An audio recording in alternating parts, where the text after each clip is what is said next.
Hey, are we Hi, on? world. No, well, I mean, we're on video because we're streaming now. Oh, We're double dipping here. We're streaming, and now we have to record our podcast. So give me a sec. Are we ready? Everything's on? I'm ready. Are you ready? Unscripted. Hey, hi Gisele. Hey, Andy. I feel like every time I get a little more sing-songy because you start with the. I sing song. You sing song the sing, all the sings. The sings. Hey, I love that we do this, and it looks like there's people like downloading our stuff. I know. It's so exciting. Thank you, exciting. everybody. Very exciting. I'm wondering if my mom just goes on like 12 different It might be. different media sources, you know. Hi, Giselle's mom. She gets on a computer, and then she gets on her iPad, then she gets on a laptop, and she's like, I'm going to give them 10 downloads. Well, welcome to Unscripted, the podcast where we have no flipping idea what we're going to talk about until we turn on the microphones. So buckle up. Yes, because who knows? Who knows? This could be the most boring podcast that you've ever experienced. We are not the most boring people in the No. world. That's impossible. No.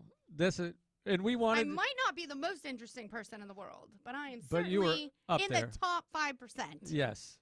Yes. I think you're a 1%er. Aw, thanks. Which is good or bad, depending on what you're talking about. I love doing this with you. Thanks for hanging out with me. We wanted to talk on a regular basis as friends, and we thought, we had the notion that we are this interesting, that we should just turn on a microphone. Because we were like, people should listen to us. People should know. Like, we love what we say, and we love hearing what we say, and other people are probably going to love this. Yeah. And the way we can figure that out is... A few people love it. Yeah, a few people do. A few people do. Yeah, very few of you. And if those few, just tell a few. So grateful for you few. How long have we been doing this? Like 2 years? Good Lord, yeah, we're going on like almost 3 years next spring, I think. Wow. Yeah. That's so cool. It's crazy. And we had this like really stupid long break because of a pandemic, but other than that, we've been doing it like 3 years. Yeah.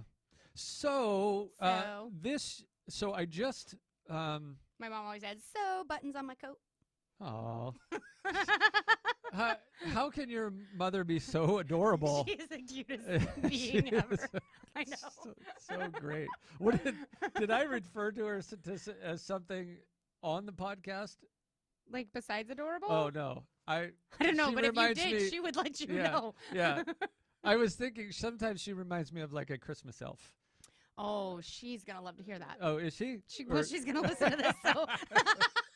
So just like so much joy. Oh, speaking of what, like Christmassy, my mom is going to be Mrs. Claus this Saturday, and my dad is Santa. Really? Your dad could so He do can the so be Santa. Santa. Oh, let me tell you, he's been working on that belly and the beard for the past awesome. month. That's awesome. Yeah, they've been Phil. Mr. and Mrs. Claus for the last 4 years in the Hill District, because we've got our holiday on the Hill coming up. This Saturday. There is no better couple for that. Oh my God, right? That's insane. Yeah. So, and we have like a Doug the Elf coming, and his wife might be coming too as another little elf. I'm very excited. Doug? Our little group is growing. Like everybody wants to be a part of this thing. It's how about Buddy the Elf? No, well, he dresses in the Buddy costume, but he's Doug. He's Doug the Elf. Yeah. He was a former principal, and so he loves kids. And yeah, so it's super fun. And definitely. When's looking that? forward to that. All going down? This Saturday, 11 to 2. It's gonna be it'll be cool. We have photos with Santa for kids from 11 to 1, and this year we're doing pets from 1 to 2. Oh. Yeah. Oh, that's cool. Yeah, because it's like with COVID and the weird stuff that's happened, it's harder to get pictures with Santa in places. Yeah. So we're gonna set them up inside for a couple hours, and then we're gonna set them up outside so people can do the pets. Awesome. Yeah. Yeah. Excuse me. Looking forward to that. I burped. Sorry.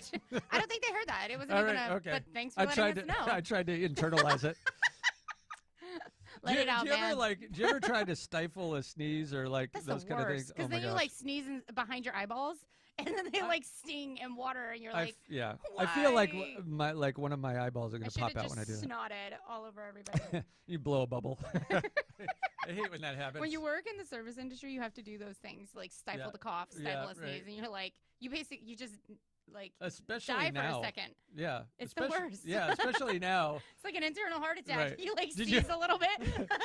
because of COVID, like, do you ever have you seen that meme? Like, you used to cough to cover up a fart, and now you fart to cover up a cough. I have not seen it, but that's fantastic. Yeah, I like that.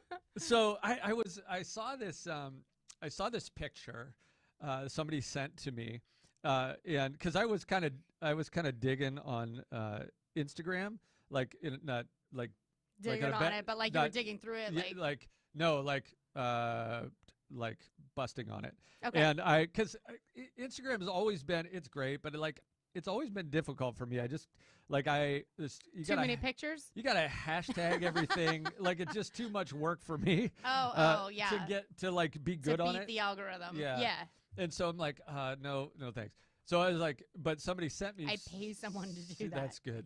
I need to do that. Somebody sent me something from Instagram, and they were like, how can you knock Instagram when this is on there? And it was some great music, and it was a hippo swimming, but it was like as though it were flying through the water. It was like a real hippo? Like a real hippo.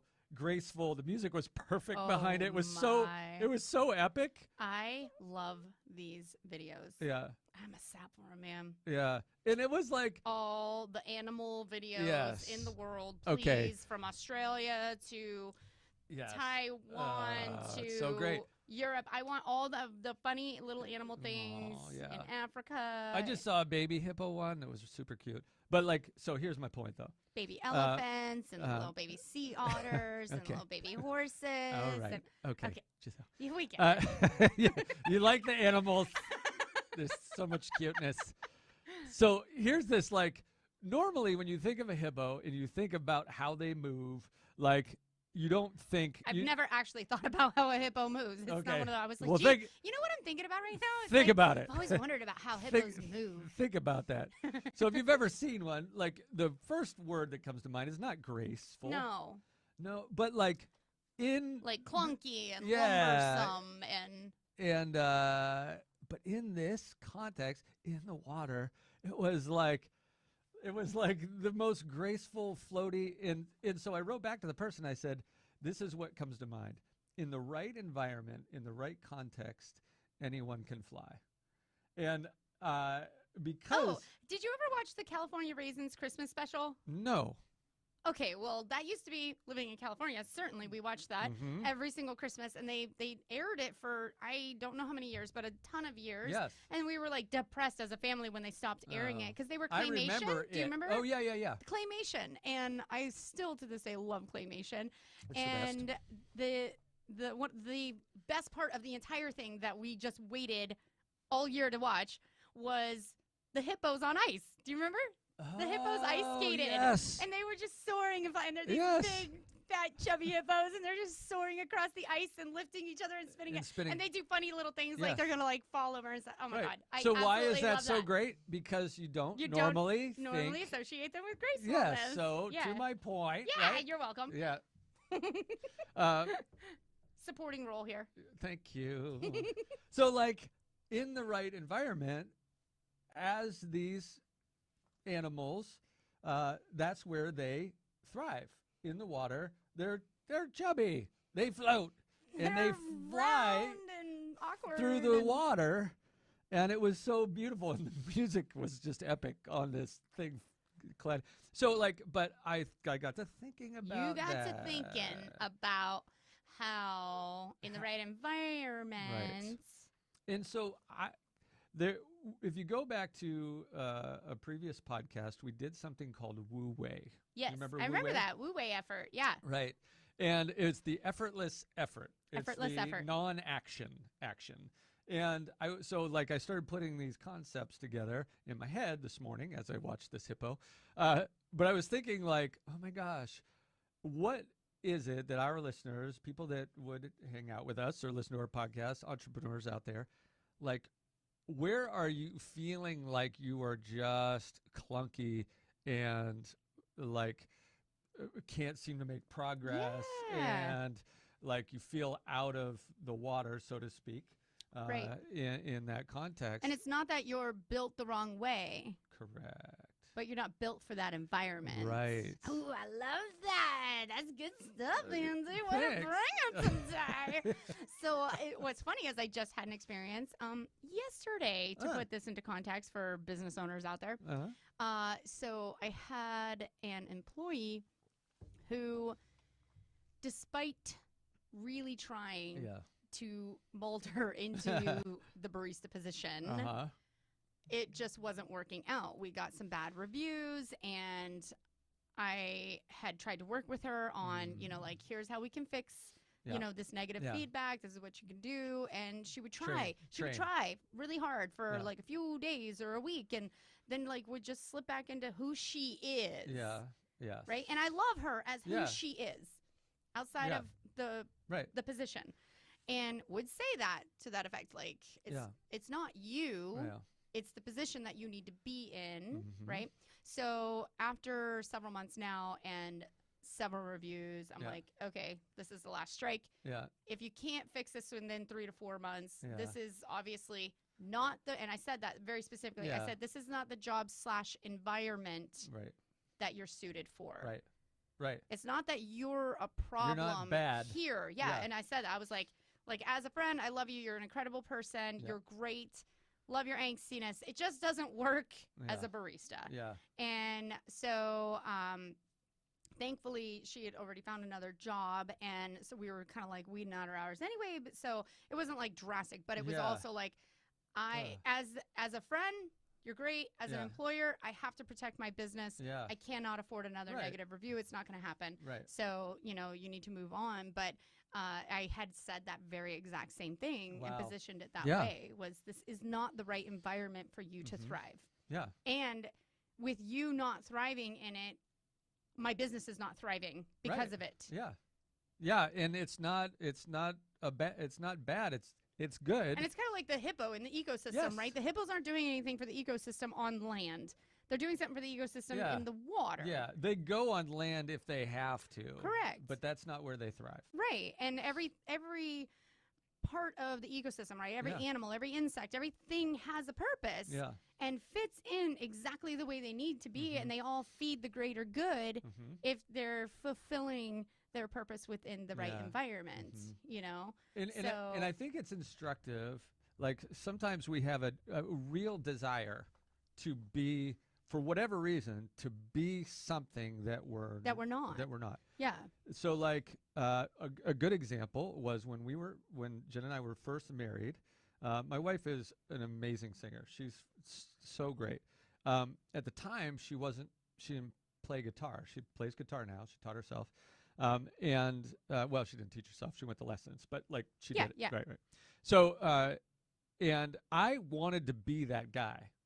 Like, I wanted to be like, we're going to be a musical couple duo, right? It's going to travel. It's going to be so great. And I'll just be like playing and she'll be singing. And I picked up a guitar and I practiced. Like, and I have a pretty good memory of like, so like I got all the chords. You know, I was an athlete, so my hands are strong enough, so I could hold down the strings, right? Like I was not an athlete, but my fingers are strong enough to hold strings too. Right. Okay. It's not hard. My hands are normally sized, so I could reach everything, right? I don't have baby hands, so like. You're gonna have baby hands. You know, I still play. But just keep stereotyping guitar players. Go ahead. Right. So, like, what I'm getting at is, I had all, like, technically, I had all the things that physical you need to ability play. to be a musician. I, for the life of me, could not get like rhythm. The rhythm. How do I know when it's to weird that I guessed that off the How do I know when I change? How do I know? Like, how do you know? Like, you hear it, you feel it. Yeah. And I just couldn't get there. And on a scale of 1 to 10, I was less than a 1. I could probably practice a long time for many years and get better, right? I could probably start to pick up on that kind of thing. I might go to a 3. Yeah. Or a 4 on a scale of 10. And nobody's going to hire a 3 or 4. No, nobody wants to listen to a 3 or 4 play guitar. Nope. No, my wife is like a 9, somewhere like a 9 but on the 10. Out in the middle of Africa, where a tribe has never heard music before, they'd listen to you and maybe think you were amazing. Yeah, or they might think like, I don't know what instrument that is, but I can't take it anymore. Go get Bob with the drums, because it's going to be way better. Like I think every culture on Earth would recognize that I suck at guitar. Land. So what's your hippo on water? So I have very few. So getting to know people and building relationships with people is one of those things. Yeah. So I always use the example of I've spent a lot of time in this area. Did it crush you to have to give up the whole traveling, married duo musical talent It act? did. Did it? It did. And I felt like my wife was very kind. Because I'm saying this only because, maybe people think we're joking or you're joking. Like, oh, yeah. But no, like for real. Like I had this dream, too, that I was going to tour and like do all kinds of fun. And then it's like, oh, the music industry is really hard. And not like I do music. I'm good at it. And it's really hard, and you have to be willing to give everything, literally travel all over the place, to pick up any gig, and like it's a very difficult lifestyle to maintain. And if you're not married to that person, like even harder. Right. So it was hard. Like this was an actual this was a cool dream. And he was young, so I was, and I it was kind of. Like when we dream without restrictions. Because so honestly, like the guy that my wife was really into right before me, I've told the story of Brad. God, tell me he became a musician and tours around. Well, he was a musician. She was like enamored with him. Yeah. For good reason. I was a little enamored with him, to be honest. Case in point, go for the funny ones, not the cute ones. It's longer lasting. What are you saying? I'm guessing. Maybe that's what she chose. I don't know what Brad looks like. Maybe he was a dog. I'm at least as good looking as Brad. But he was handsome. And talented, obviously. And super talented and an amazing singer. And I was like, I'm never going to be Brad. I'm never going to be Brad. That's kind of why you hid that in your heart. You're like, I'm going to be better than Brad. Yeah. And I'm not Brad, and that's okay. And you know what? That's okay. It is. Because Brad probably can't podcast, No, he has a podcast. Brad sounds amazing. Like, I want to meet Brad. I'm sure you do something Brad can't do. What's funny is he also is a coach. Oh.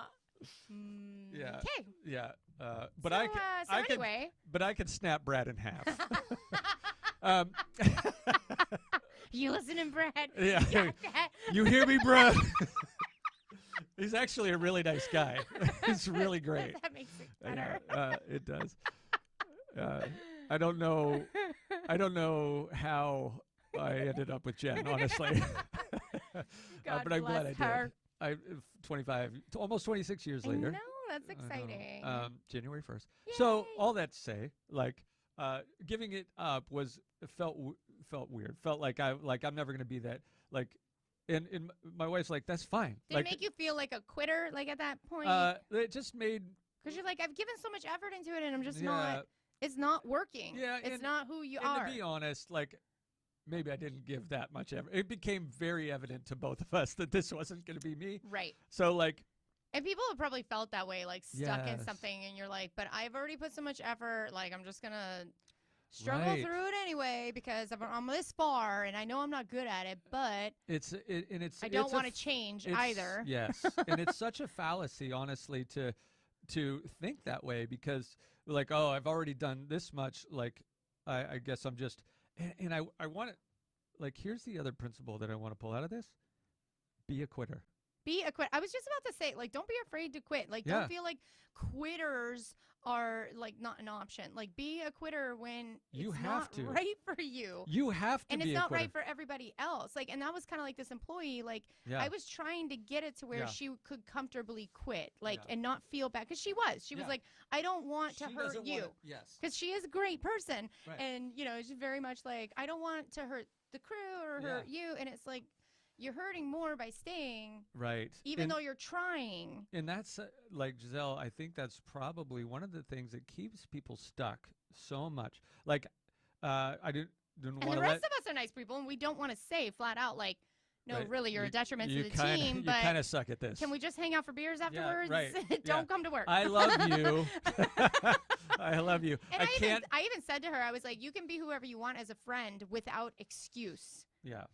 Oh, that's good. But as an employer, I have to hold you to this standard. Yeah, right. And that's exactly what I said, because I'm like, please don't let it. She's young, you know, she's 21. Like, I don't want this to be a reflection of you. Yes. And take down on it as an identity crisis right. at this age, you know, because it's not. Because we can feel like a failure. You literally just need to find where you fit correctly and the environment you fit correctly in. Yeah.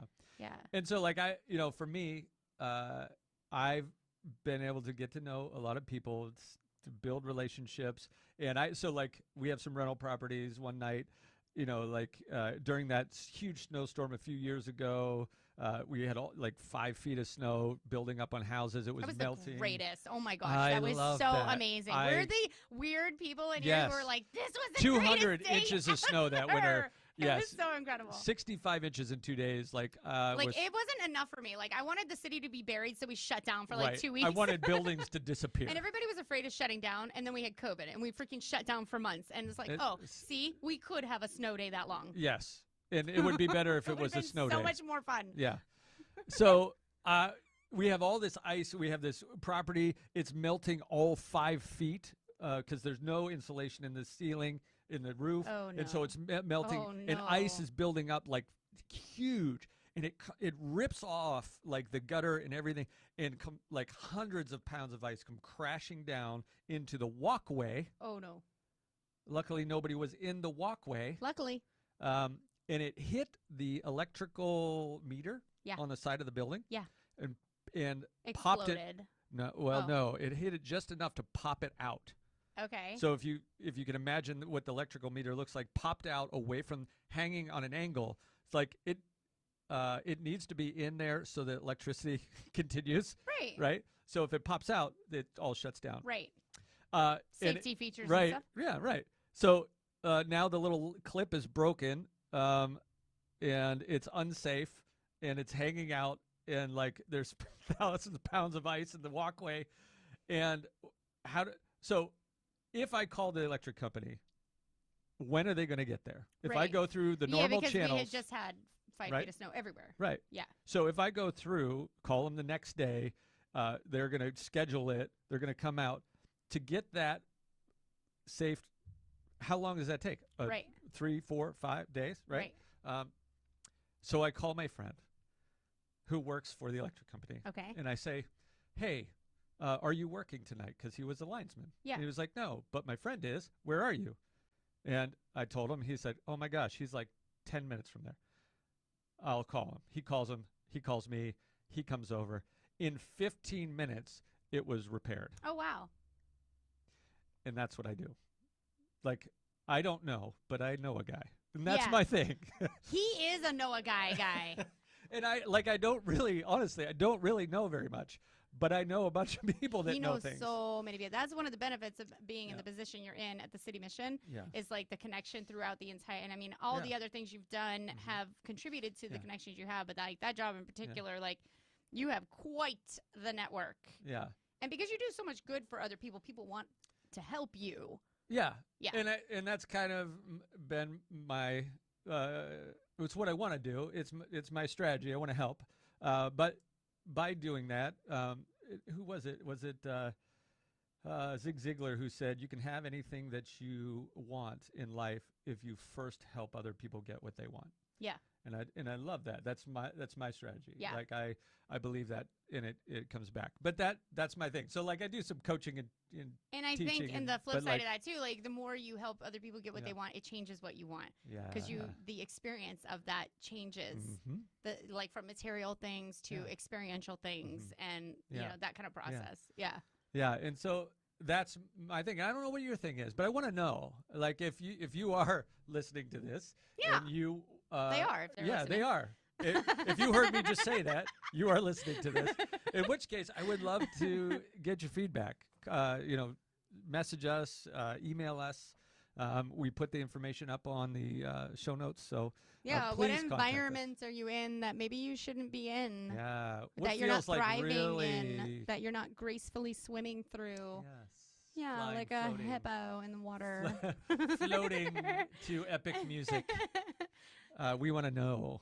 And could you be a quitter? Yeah, quit something. Like maybe today, like make a to-don't list. Yeah, like, we've podcasted on to-don't lists. Yeah. And that's a great way to like figure out if you need to be a quitter. Yeah.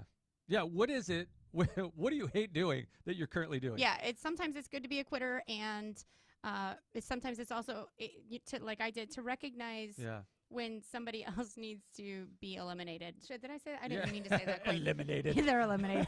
They've been terminated. I'm like, who came up with that word for like being let go from a position? Right. Like that's so much gentler, but like termination forms.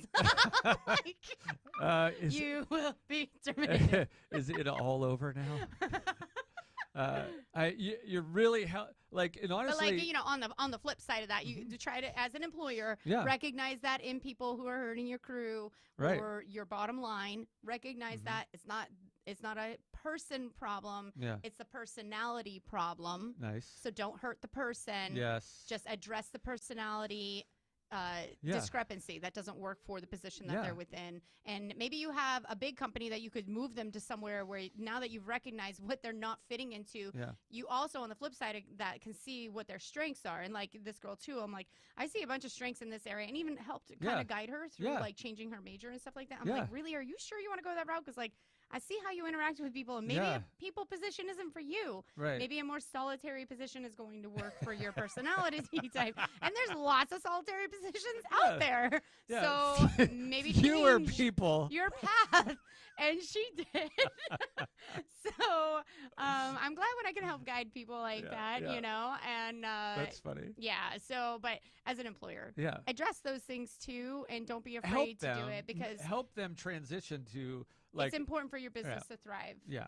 And like people can, because people love you, because people want to not let people down, they can stay stuck in positions that they have no business being in for a long time. And when we let them stay there, we're doing a disservice for them and our business at the same time. When if you let them go, they can. And even my whole team, like we tried, the shift leaders and stuff, we're trying, because we're like, we like her so much. Right. But at the end of the day, the final conversation is, but it's hurting all of us. Like it's making our jobs harder, and it's difficult to recover, with the customers from things like that. So this is better for the business. It's better for us, and it ultimately is better for her. Yeah, it's true. Because she's going to find a position that she does thrive in, and once she feels that difference, she's got to understand it better, and then be glad that she was taken out of this position and able to find something new. And when you're on the receiving end of a conversation like that, it stings. Yeah. Like even if we do our best as employers to and there's no way that you don't feel rejection. Yeah, right. Like, or like you are bad, or there's no way to not feel that in the instant. It takes a very strong person to be like, I get it. Very jaded person to be like, that didn't hurt. Yeah. Okay. Anytime somebody says that, it's hurting really deep inside. If they quote the sticks and stones thing, like they're I don't know about sticks and stones words. All of it breaks my bones. Yeah, all of it. Like, don't all do destroys any of those my things. spirit. Crushes my soul. So we love you. We do this because we like to talk to each other. So, but we also want to help. Share these funny stories because I think it does help people. Kind of figure business and life out in a realistic way. We're not like that. Like, here's the 5 steps that it's going to take you, and you're going to succeed. No, we're it's literally gonna be like saying 25 steps, and it's maybe gonna you be should confusing. quit because you suck at that. Step 1, quit. Like I love it because like you can do anything you want in life, you just can't do everything. Right. It's impossible.